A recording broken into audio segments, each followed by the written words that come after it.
This is the ediscovery conference at the Venetian Hotel in Las Vegas, Nevada on May 7th, 2008. The following panel was titled International Investigations and Ediscovery. I don't have any PowerPoints on myself, so I'll just speak off the cuff. A little bit of information that I have about myself. I'm a lawyer and CEO and founder of Commonwealth Legal, which is Canada's largest litigation support company. And I've been a consultant in legal technology for more than 20 years. I was a counsel at Canada's largest law firm dealing with legal technology issues. And then I worked for an organization called the Canadian Law Information Council, and have for the last 20 years been an advisor to the Canadian Judicial Council. So one of the missions in my life has been to get lawyers to use technology effectively in the practice of law, and I've tried to do that in many different ways. And I'm not succeeding as much as I would have liked. I'm Kirby Barrow. I'm a partner at Paul Hastings in Washington, D.C. I'm a former federal prosecutor, and my practice right now is primarily involved with criminal antitrust cases that are cross-border, internal investigations, and criminal defense. And more we're seeing these multi-jurisdictional, many different countries getting into the act, and that's kind of what this topic is something I'm so involved in. Thanks, Erik.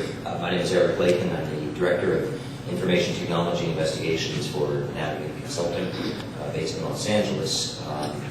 And my practice focuses also on these multi-jurisdictional issues related to the investigation of everything from trade secrets to hacking and cybercrime, all the way through the e-discovery landscape, with an emphasis on computer forensics, processing, and management of data overseas. So it's a pleasure to be here. Thank you very much. Okay. We first wanted to kind of get an understanding of the makeup of the audience, so that it will help us in making sure our comments are geared toward the interest of the audience. The other thing I'd like to note is this is going to be kind of a conversational style presentation. Each one of us have slides that are assigned to us, but I think given the conversations that we've had before we got here, I think we kind of would like to encourage you guys to participate in this as well. So if I could just get by a show of hands an idea of the folks here who are inside council or like corporation. And then secondly, those of us who are outside. It's kind of funny how that seems to. Left side. Yeah, left side. Right side. It's a great divide. Yeah, that's interesting. Okay, so that's helpful. And then secondly, a show of hands of folks who are currently dealing with international litigation of matters that have an international context to them. Okay, thank you. And then make sure I ask this question right. If I don't, we'll do something. Kind of wanted an idea of, in these international litigations that those of you who raise your hand, family, how many of you guys are considering moving documents or allowing documents to be brought into the U.S.? It depends. Say again? I said it depends. With the legal, no, not at all. Yeah, I understand. It's a good rule of thumb. Thank you. Thank you. Okay, so that's helpful. We're going to be talking about each one of those issues. Slides here. Okay.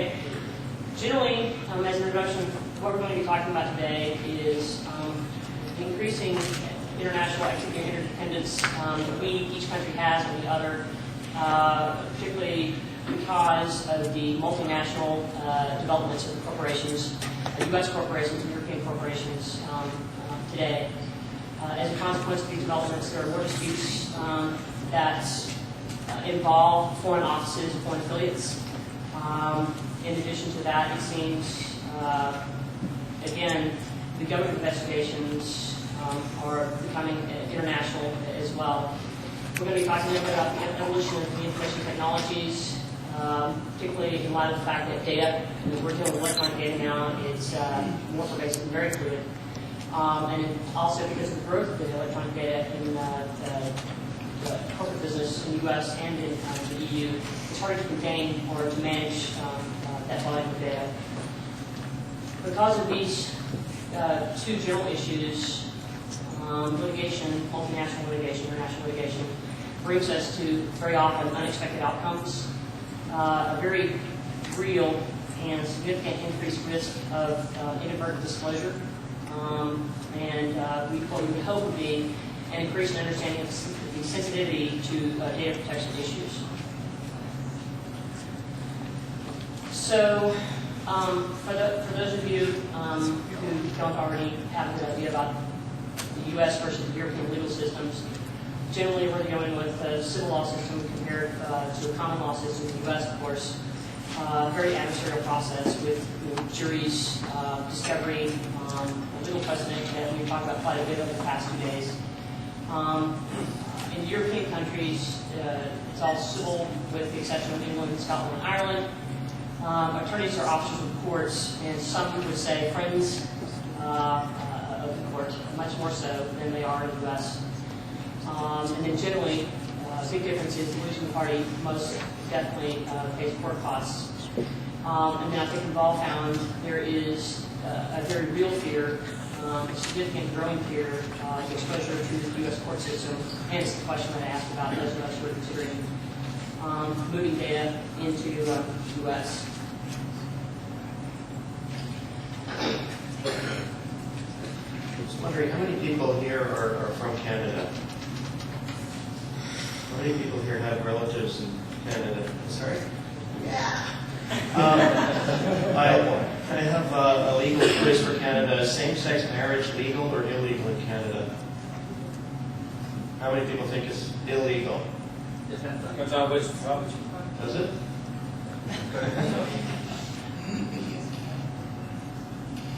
No. Yeah, it's legal. I just wanted to find out how Canada fits into your scheme of things. How many of you are involved in cases with Canadian data, Canadian companies? Okay. Okay, so a fair number of you.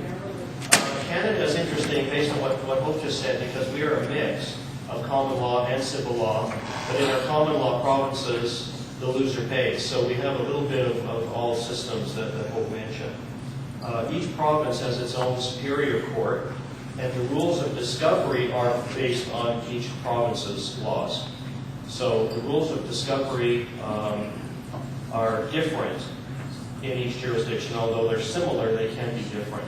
So we're used to the concept of trying to figure out how to help clients who are engaged in litigation in different jurisdictions, subject to different legal systems, different rules of practice, and yet we're all in the same country, as well as having two official languages. So something that's unique to the Canadian experience is that mix. The federal court system in Canada, unlike here, has very limited jurisdiction. And overall, there's a Canadian Supreme Court that handles all of the issues from all of the provinces. So we try to get some consistency there. One of the things about Canada, and kind of the theme of my part of the presentation, is that Canada is a safe haven for data, is that Canadian privacy legislation is consistent with the European community system directives, and we'll talk in more detail about the European community directives, but the Canadian legislation on privacy is consistent and therefore is considered a safe haven for European data. So companies that are restricted from sending their data that is protected in Europe, for example, to the United States, do not have the same restrictions when sending data to Canada, and that's why Canada is becoming a bit of a safe haven for this kind of review that's involving European data. Canada has experience with multiple character sets and language issues, because we deal with that. From the perspective of the European authorities, the perspective may be, well, if the author of the document is sitting at a computer terminal in France and has operated using the American system where the exchange server, as you mentioned, is hosted in the U.S., the interpretation in the EU would be, well, the author of the document, the owner of the document is in the EU and therefore is subject to the EU data privacy rights. So it gets quite confusing in terms of how do you unscramble the data when you have a collaborative environment. You mentioned SharePoint, which is a wonderful collaborative tool, but certainly allows for multi-jurisdictional data to appear on one platform. How do you get through that? Well, we'll talk about this a little bit more in the presentation. We'll go through some of the practical steps of managing one of these e-discovery investigations. One of the first things that I recommend before anything is done, and it sort of plays into what Kirby just mentioned, is to develop a data map of the system that you are examining, or that you may have to pull data from at some point. So one of the very first things that I do when I get involved in one of these cases is I convene a meeting with the relevant IT folks, whether they're in the U.S. or overseas, and potentially departmental managers, to understand the nature of the data. Where does it live? How does it flow? What type of application do they use? Who are the owners? And then we map that out graphically using a tool like Visio or some flowcharting tool, so that as we progress through the case, we can literally plot out and document where data lives and develop arguments behind or attached to any one particular data set or population, so that we can be more prepared to handle objections that come up down the road. The other thing I want to go backwards to, hope was perhaps on your slide relating to U.S. treatment of U.S. courts being compelled discovery, even if disclosure causes a party to violate foreign blocking statute. That's a really interesting area, and I was for a while following the Bank of Nova Scotia matter. Maybe somebody has some update on how that played out. But the Bank of Nova Scotia was potentially being compelled to comply with U.S. Court's requirement to produce documents, even though it was a violation of Canadian bank secrecy laws, and the penalty would have been, had they not complied, they would be prevented from operating in the U.S. So it puts the responding party in quite a bind. How do you negotiate those laws? So I want to go into the EU data privacy protection statutes. A brief overview. It knows the EU Privacy Directive, and it applies to all member states within the EU, which is what 20-some-odd states now, including France, Germany, Italy, and it's expanding number of states. And the basic premise behind it is that individuals have a right to protect the data that relates to them. So whether that's data that they've produced or if it's data that is collected about them. So if you're an employer and you are collecting data on an individual who's your employee, such as their health and medical information or their attendance records, perhaps, or even copies of their email or their internet usage. If you're collecting any data about an individual who's your employee, the employee has a right to dictate or as to how that data will be used. So that's sort of at its most fundamental level. And so a user can say in response to a request that you want to collect their email in response to a discovery request. No, you can't. And of course, there's a process for hopefully resolving those sorts of issues. But and not only does the EU have this overarching EU data privacy law, but each member state also has their own data laws which fall under that. And we notice here on the bottom of the page the French Penal Code, which has some particularly severe laws relating to data privacy, and which can actually subject the offending party, if you are, for instance, an e-discovery consultant going over to collect data from a French company, it can subject you to potential criminal prosecution as an individual. So it's rather severe.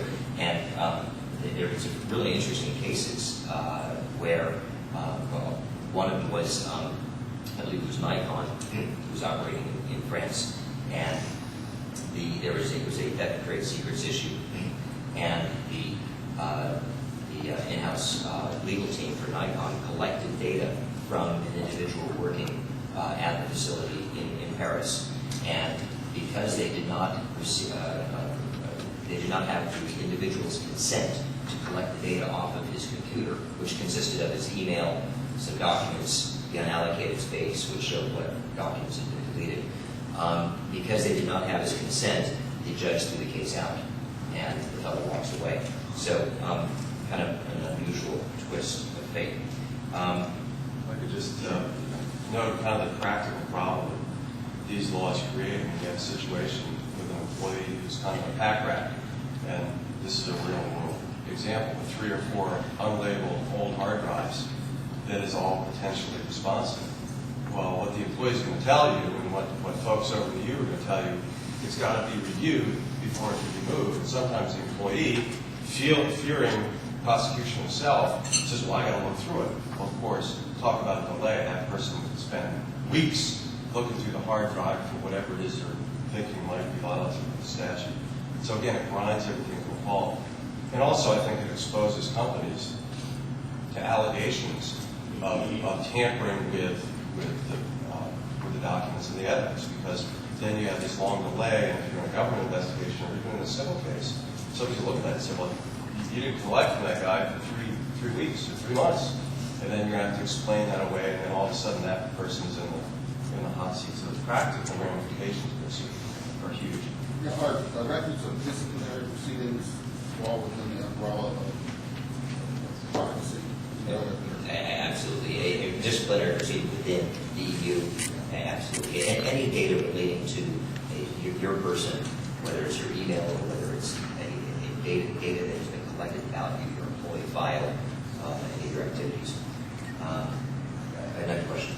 I'm trying to understand how this applies. Like in civil litigation, let's say design engineers from Volkswagen, product litigation in the U.S., request for emails regarding the design of such and such. Any of these engineers can simply say, no, you can't check my emails, and then they have the right to say that. Are those their own emails or are they company emails? I mean, most companies say anything you send on our computers or on our computers. So they're just saying no, they can't be disciplined before it. How does this apply? Well, I think that's where the waters get a little muddy. I think one of the underlying documents that we try to rely upon would be the policies within the company that established that hopefully the employee is signed.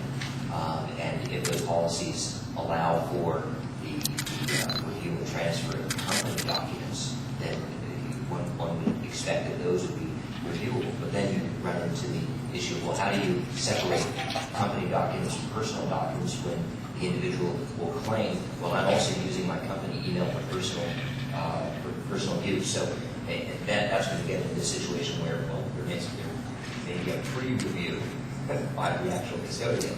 And that leads you to the next issue. Well, how do you monitor that pre-review to ensure that the custodian is not deleting or removing documents? So it's a question. And I think the practical problem is that the best practice, of course, is to go in and mirror the hard drive. And you don't know what's on there unless you've mirrored it, processed, and reviewed. And so when you're taking that approach, which is clearly the best practice, not simply looking kind of document by document for the schematics or whatever they are, you're clearly in a position where you're going to glom onto something that's probably covered by the law, particularly if the person's a supervisor of others. So there's evaluations, there's offer letters, there's employment contracts and the like. So the way we collect kind of forces the issue. And to answer your question directly, does the employee have the right? I don't know, but they certainly exercise what they think is their right to do it. And what are you going to do as in-house counsel or outside counsel? Say, fire this guy? I suppose you could, but most companies don't want to do that. Another question. We have a French, it's an international company based in France, and the way we handled it is, it's been very difficult, but we tried to educate them in the whole discovery process, explain to them how much more involved it is in the U.S. for discovery, from beginning to end. It takes a long time to do it, but we have to do that. Otherwise, they will not give their consent consent. We have a consent form that they sign. One thing we have to remember is that just because they sign a consent form, they can take it away at any time. They can sign it, but then the next day they can say, I take that back. You can't have my data. So the best way that we've dealt with it is by educating them, explaining the whole discovery process in the U.S., why it's important, that only relevant data relating to the case will be used. We had some custodians, they want to see what data that we're taking. So even though we don't like to do that because it's a big delay, we have to grant it. So that is important. That's part of what's in our consent form. And we also have now, it used to just be electronic information giving us permission in the consent form, but now we have also included hard data and the hard documents that they have, because that is privacy issue as well. I think that's nicely put, and perhaps if I can illustrate it this way, in the U.S. system, the custodian is here, and the legal jurisdiction is here. It basically says, well, and the company is here. Okay, you work for the company. Everything that is created within the context of your work in the company belongs to the company. Every time you sign onto your computer, you probably have a screen that comes up and says, well, nothing is private, everything belongs to the company. In the European system, the individual has been elevated to a point where they have some equality with the rights of the company. And so this collaborative method of educating the employees so that they understand the implications of litigation and have a better sense of how you're going to protect their privacy through the process is probably a good approach. On a broader scale, the recognizing the complications and issues that this whole system has created, there has been a collaborative effort between the U.S. government and the European Union to create an infrastructure that will allow and support the seamless, hopefully seamless transfer of documents from the EU to the U.S. for review, and is known as the Safe Harbor. Is anybody here familiar with the Safe Harbor, or is anybody a member of the Safe Harbor? Okay, anybody a member? One, two. Okay. The Safe Harbor is an initiative which is run by the United States Department of Commerce, and you can go to the U.S. Department of Commerce website at www.doc.gov and look up the Safe Harbor. It's a really interesting system because it creates a construct by which you as an American organization that is doing business in Europe or perhaps has a European subsidiary can self-certify that you have met certain obligations related to the protection of and privacy of data and to the manner in which you're going to transport data from the European Union to the U.S. and the manner in which you're going to collect data in the European Union. And there are approximately 2,000 members now of the Safe Harbor. Once you self-certify and you go through this process, you will then have a mechanism which will make it a lot easier for you to actually move data to the U.S. for processing once you've actually been able to collect. Anybody want to comment on Safe Harbor before we move on to the next page? Okay, great, thanks. Oh, I'm sorry, was there a question? Well, once you've collected it under Safe Harbor, now you have to transfer it to, and it's not going to transfer, how are you going to get your plaintiff to agree to the limitations of Safe Harbor?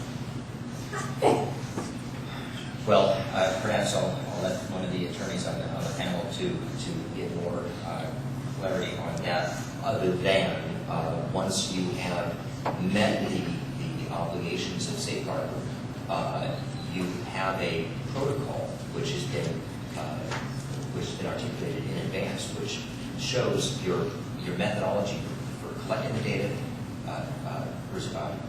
securing the data, transporting the data, reviewing the data, what processes and tools you're going to use, and then finally the destruction of the data. So the entire life cycle of the data. It also includes onward transfer. So I'm self-certified for onward transfer. If I then transfer that information, that subset that is then has to go to the plaintiff, and I don't do it according to the requirements of Safe Harbor, then I'm violating my own certification. Right, and So If you're in violation, then you're subject to. By turning it over without getting some sort of a data transfer agreement from the plaintiff, then I'm violating my own certification. That's right.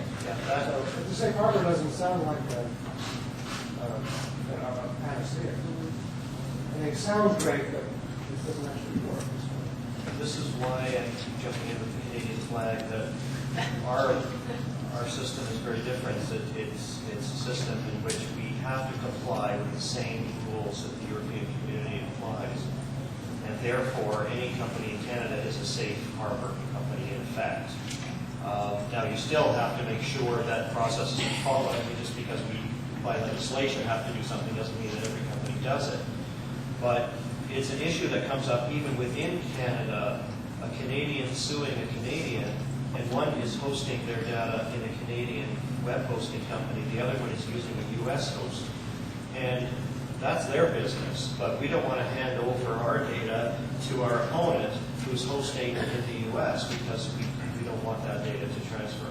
So people just need to be more aware of these issues, and I think in the e-discovery business generally, people are quick to jump on data and host it, process it, and review it without thinking about the appropriate jurisdiction and the rules of privacy that do apply. So we're getting a little bit educated bit by bit.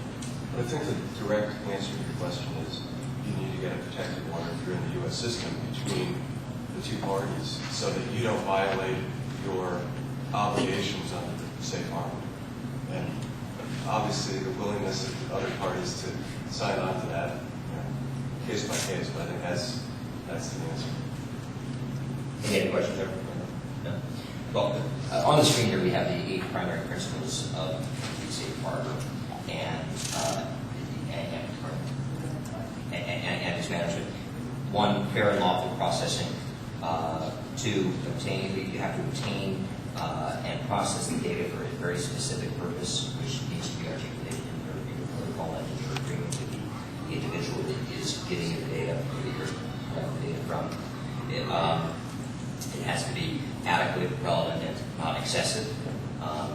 We've had cases where we've collected an employee's hard drive in a European country, and we've also wanted to collect his home computer or external hard drive devices, and we've had to really jump through hoops to gain agreement to that not being excessive, and prove a case why that was necessary. It has to be accurate and not be kept for longer than necessary. You have to have a destruction clause which indicates how you will destroy or delete the data that you're going to complete.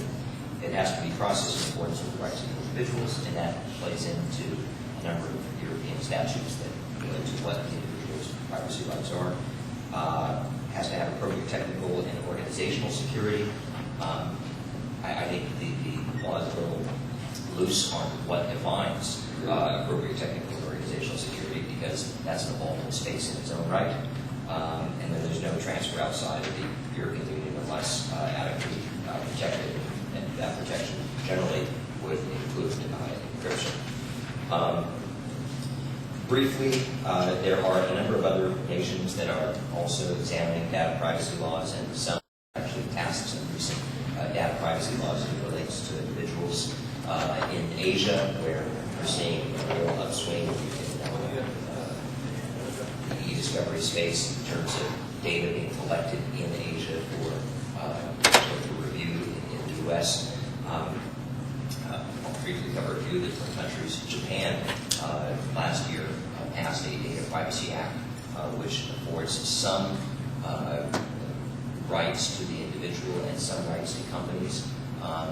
It's an evolving space, but it's far less intrusive than what we have in the EU. Hong Kong and Taiwan do not have any data privacy laws to speak of that would be of concern. The PRC in China has significant data privacy laws, but they favor the state. And when you're collecting data in China, you can easily run afoul of either implied or actual statutes, and you really do have to be very careful in the PRC. And Then in southern and southwestern Asia, countries such as Australia, New Zealand, and Singapore have enacted some limited data privacy laws. So it's an evolving landscape, and I think you're going to see the strengthening of those laws as those countries continue to develop. Yes, question? Have any more details on Japan? Yeah, I actually have a link which, if you see me afterwards, I can give to you, which has the entire write-up on the new Japanese privacy data law. Essentially, it covers both the right of the individual as it relates to the breach of databases, as well as their own individual data, of the real obligations on a corporation to protect the data of an individual. It doesn't speak too much to litigation. I think that's still rather interpretive. It falls on the heels of the data breaches that have taken place in the U.S. and where certain states, such as California, which was the first one, enacted a statute to protect individuals from the consequences of breaches of their data on databases that are hosted on the internet. I believe the California law, which was known as SB 1386, and there's I think 20 other states that enact similar laws. Japan has done the same thing.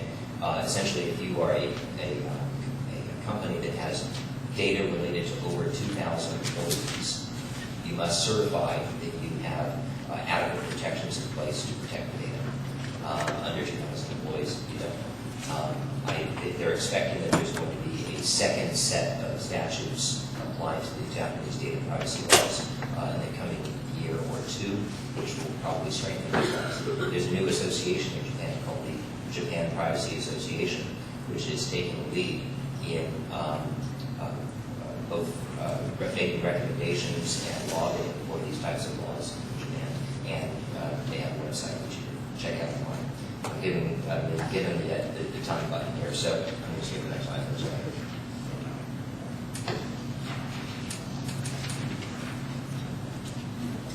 Yeah, we've covered some of these, I think. Oh, I'm sorry. You want to cover that? Okay, I'm just going to give you 10 seconds on this slide rather than go through. Just for those of you who are involved in Canadian litigation in any way, you should be aware that there are now growing and developing standards and guidelines for Canadian lawyers about e-discovery. And I'll just draw your attention to the fact that there is now, as of February 2007, a Sedona Canada, which is a variation on the Sedona principles as it relates to Canadian jurisdictions. There are also practice directions from the Canadian Judicial Council that deal very specifically with the format of exchange of documents in electronic format. So again, if you're involved in any Canadian litigation, you should familiarize yourself with that. Ask your Canadian counterparts for information about it, and when they say they don't know what you're talking about, refer them to this slide. Some of the next couple of slides we've already talked about, at least briefly, so some of this I'll go over again, but some I'll skip over. As I alluded to before, a critical decision, I think, in every case, and again, my bent is more in the realm of multi-jurisdictional investigations, criminal or quasi-criminal. Critical decision is whether you bring the documents into the U.S. We had this debate here as to what constitutes being in the U.S. But putting that aside, it's something that ought to be thought through, and maybe at the end of the thinking you conclude that there doesn't appear to be a right or a wrong. That's fine, but it needs to be thought through. It needs to be thought through before any of the documents move anywhere in such a way that somebody could construe that movement as putting them in the U.S. I say that for a couple of reasons. One, because of what I talked about before, the U.S. government seems, for whatever reason, to be a little bit reluctant to start reaching into other countries and glomming onto documents, to servers, to computers. And two, not only don't you want to bring things into the U.S. until you know what is in them, you also don't want to do it because, particularly, for example, criminal antitrust, FCPA, that's the Foreign Corrupt Practices Act, those types of cases. As you know, you can review documents in the U.S. that are perhaps hosted elsewhere. And there are people who made the argument that if you're reviewing those documents, they're really not in the U.S. Well, maybe they are, because your screen is capturing them. Perhaps there's an intrusion detection system on the network that's capturing a log of that data that you were reviewing. So perhaps those documents really are being brought to the U.S. and then would be subject to U.S. Jurisdiction. And in the gaming industry, really interesting stuff because there is now case law where, as a U.S. individual, you're accessing a gaming website that's being hosted in some tropical island in the South Pacific, but you're gaming in the U.S. So are you breaking U.S. law? I think you are. Well, federal prosecutors have certainly taken the position with regard to internet gaming that those companies. Hey, but there was something about the fact that if an American citizen saw something, they might perhaps be deposed on what they saw in a U.S. court, whereas a Canadian citizen would not be subject to that. So it was that, to that degree of protecting the data, being in Canada, that we had to make sure that, for example, people working at our company were not American citizens if they had anything to do with managing the database. One point we haven't discussed yet, and the last point I'll make on this slide, has multi-country investigations, cases, whatever it is, international arbitration, you're faced with documents in a multitude of languages. So what do you do to translate them? And what that creates is basically a very, very huge narrowing of opportunities you have and solutions you have and review tools you have, because a lot of these review tools, I think there's a trend towards blocking it, but a lot of them today don't have the ability to do the auto translation. And so again, a complexity of an issue that comes up that is one-time consuming. To really get beyond this perhaps mental and at times financial barrier of thinking that they have to review the documents in the U.S., particularly when you have a multi-jurisdictional issue and if you don't want certain documents to hit U.S. soil, and if you have these translation issues of foreign documents. Well, if you use a review tool that has the ability to manage these foreign language documents, there's a few of them out there. Think about putting your review team offshore with native language speakers who can actually participate in that review.